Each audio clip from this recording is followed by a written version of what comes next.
చెప్పిన. కానీ ఏ రోజు కూడా చంద్రశేఖర్ రావు గారు మనం అప్పుల్లో లేము, మనం ధనిక రాష్ట్రం, మన దగ్గర సంచుల కొద్దీ గుమ్మీల కొద్దీ రూపాయలు ఉన్నాయని అబద్ధాలు చెప్పిండు. వచ్చి చూస్తే గుమ్మీలు ఖాళీలు ఉన్నాయి. గుమ్మి కింద పందికొక్కులాగా కేసీఆర్ కుటుంబం మొత్తం తిని కూసున్నది. అయినా అధైర్యపడకుండా 15,000 బదులు ఆనాడు నువ్వు ఇచ్చిన 10,000 ఎగ్గొట్టిన 10,000 కాకుండా ఇవాళ 12,000 రూపాయల సంవత్సరానికి రైతులకు ఇవ్వాలని రైతు భరోసా కార్యక్రమాన్ని జనవరి 26 తారీఖు నాడు ప్రారంభించుకున్నాం.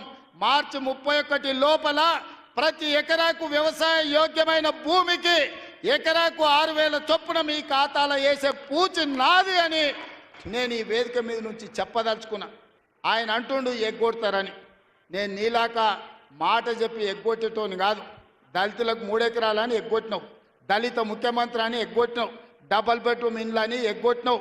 ఇట్లా చెప్పుకుంటూ వెళ్తే 100 మాటలు ఇచ్చి ఎగ్గొట్టిన చరిత్ర నీది, పంగనామాలు పెట్టిన చరిత్ర నీది. చంద్రశేఖర్ రావు 10 ఏళ్ళు పరిపాలన చేసి ప్రజల దగ్గరకు పోతే డిసెంబర్లో అధికారం కోల్పోయినావు, జూన్లో డిపాజిట్లు కోల్పోయినావు పార్లమెంట్లో. ఇప్పుడు మెదడు కూడా కోల్పోయినట్టే ఉన్నాడు ఆయన పెద్ద మంచి ఫామ్ హౌస్లో పండుకొని. డిసెంబర్లో ఆయన అన్నీ చెప్పిండు. ఆయన గుడిలు దర్గాలకు దస్తీలు కప్పిండు, గుడిలకు పోయి దండాలు పెట్టిండు. పెట్టిన తెలంగాణ ప్రజలు 10 ఏళ్ళు పెట్టిన ఆయన అరగోసకు ఇవాళ ఆయన గుణపాఠం చెప్పి ప్రభుత్వాన్ని దించిండు. అట్లే అబద్ధాలు చెప్తే పార్లమెంట్లో గుండు 0 ఇచ్చిండ్రు, ఆయన గాడిద గుడ్డి ఇచ్చిండ్రు. అయినా బుద్ధి మారలే. 14 నెలల నుంచి అంట ఆయన ఫామ్ హౌస్లో వండుకొని గంభీరంగా చూస్తున్నాడు. ఎవరిని చూస్తున్నావా గంభీరంగా? అచ్చోసిన ఆంబోతులాక నీ కొడుకుని అల్లుని ఊరు మీద వదిలినావు. మైసమ్మ మనేంది జాంగీర్పీర్ల దర్గాకు వదిలిన మేకపోతులాక ఊరు మీద పడి మేస్తా ఉన్నారు నీ కొడుకు నీ అల్లుడు. మన జాంగీర్పీర్ల దర్గా కోసుకుంటాం కదా మనం, అట్లా జాంగీర్పీర్ల దర్గాను కూడా మోసం చేసిన 100 కోట్లు ఇస్తాను మా శంకర్ చెప్తున్నాడు. ఇవాళ రాజన్న సిరిసిల్ల ఆలయానికి 100 కోట్లు ఇస్తాను, ఆ దేవుణ్ణి మోసం చేసినావు. ఈడ దర్గాను మోసం చేసినావు.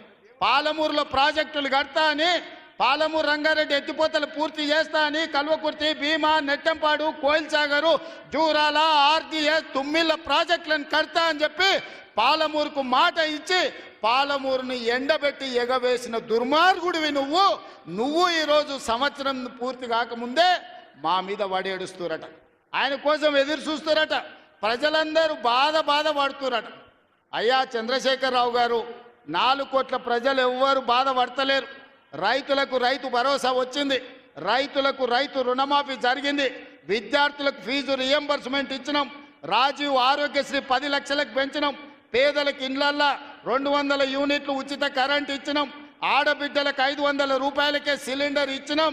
అదేవిధంగా ఆడబిడ్డలకు ఆర్టీసీలో ఉచితంగా బస్సు ప్రయాణం ఇచ్చినాం. 120 కోట్ల మంది ఆడబిడ్డలు ఈరోజు తెలంగాణ రాష్ట్రంలో ఉచిత బస్సు ప్రయాణం చేస్తున్నారు. దానికి 4,000 కోట్ల రూపాయలు ఖర్చు పెట్టినాం. ఇవాళ 10,000 కోట్ల రూపాయలు రాబోయే మార్చి 31 లోపల రైతు భరోసా పథకం కింద పేదల ఖాతాలో వేస్తాం. ఉపాధి హామీ కూలీలకు కూడా ఇవాళ ప్రతి కుటుంబానికి 12,000 రూపాయలు ఇచ్చినాం. ఇదే కాదు, తెలంగాణ సమాజానికి నిరుద్యోగ సమస్య, అలాంటి నిరుద్యోగ సమస్యను పరిష్కరించడానికి మొదటి సంవత్సరంలోనే 55,143 ప్రభుత్వ ఉద్యోగాలు ఇచ్చి దేశంలోనే చరిత్ర సృష్టించిన రాష్ట్రం తెలంగాణ రాష్ట్రం. నువ్వు 10 ఏళ్ళు ఇవ్వలేని ఉద్యోగాలు మొదటి సంవత్సరంలోనే 55,143 ఉద్యోగాలు ఇచ్చిన చరిత్ర మాది. వీటన్నిటి మీద నీకు చిత్తశుద్ధి ఉంటే, నీ నాయకత్వం మీద నీకు నమ్మకం ఉంటే నువ్వు రా అసెంబ్లీలకు. ఈ వివరాలన్నీ అసెంబ్లీలో పెడతా, చర్చ చేద్దాం. ఆయన కొడితేనంట బలంగా కొడతాడంట, సరిగ్గా నిలబడేది నేర్చుకోని ఆయన కట్టె లేకుండా. నీ పరిస్థితి ఎట్లుందో తెలంగాణ సమాజానికి తెలియదా? నువ్వు తూగుతున్నావా, సోగుతున్నావా, నువ్వు నిలబడగలిగే పరిస్థితిలో ఉన్నావా? ఆయన బలంగా కొడతాడంట, ఆయన లేచి వస్తాడంట. సోషల్ మీడియాలో నాకు ఆయనకు పోటీ పెడితేనంట ఆయనకు లైక్లు ఎక్కువ వచ్చినాయంట టిక్ టాక్లో. 10 ఏళ్ళు ముఖ్యమంత్రి చేసినోడు, కేంద్ర మంత్రి చేసినోడు ఇవాళ టిక్ టాక్లో కేసీఆర్కు రేవంత్ రెడ్డికి పోటీ పెడితే ఆయనకు లైక్లు ఎక్కువ వచ్చినాయంటే నాకు తక్కువ వచ్చినాయంటే ఇవాళ వాళ్ళ కార్యకర్తలతో మాట్లాడుతున్నాను. నేను అడగదలుచుకున్నా, ఆ మధ్యలో బాలీవుడ్లో కూడా సల్మాన్ ఖాన్కు రాఖీ సావంత్ కూడా టిక్ టాక్లో పెడితే రాఖీ సావంత్కి ఎక్కువ లైకులు వచ్చినాయి. అంత మాత్రాన ఆమె సల్మాన్ ఖాన్ కంటే గొప్ప నటుడు నటురాలు అనేవారని అనుకుంటారా? ఇవాళ చివరికి ప్రజలు తిరస్కరించి ప్రజలు డిపాజిట్లు జప్తు చేస్తే ముఖం జల్లక ఫామ్ హౌస్లో వండుకున్న చంద్రశేఖరరావు సోషల్ మీడియా టిక్ టాక్లో నాకు లైక్లు వచ్చినాయని చెప్పుకునే పరిస్థితికి వచ్చిందంటే ఆయన మానసిక పరిస్థితి ఎట్లుందో తెలంగాణ సమాజం అర్థం చేసుకుంటుంది. పెద్ద మనిషి ఆయన వయసులో, నేనేం కాదంటలేను. ఆయన పిల్లలు యమకింకర్లాగా తయారై ఊరి మీద పడి మేస్తున్నారు. ఫస్ట్ నీ కొడుకుని అల్లుని కంట్రోల్లో పెట్టు చంద్రశేఖరరావు. నువ్వు రా సభకు 5 తారీఖు నాడో 6 తారీఖు నాడో స్పీకర్ గారు అనుమతి తీసుకొని ఏబిసిడి వర్గీకరణ మీద మా మాదిగ సోదరుల 35 ఏండ్ల పోరాటం, అదేవిధంగా 100 సంవత్సరాలు బ్రిటిషర్స్ ఉన్నప్పుడు కులగణన చేసిరు. 100 ఏండ్ల వరకు బలైన వర్గాలు ఎంతమంది ఉన్నారో వాళ్ళ లెక్క వాళ్ళకే తెలియదు. ఎంతోమంది ప్రధానమంత్రులు ముఖ్యమంత్రులు మారినారు కానీ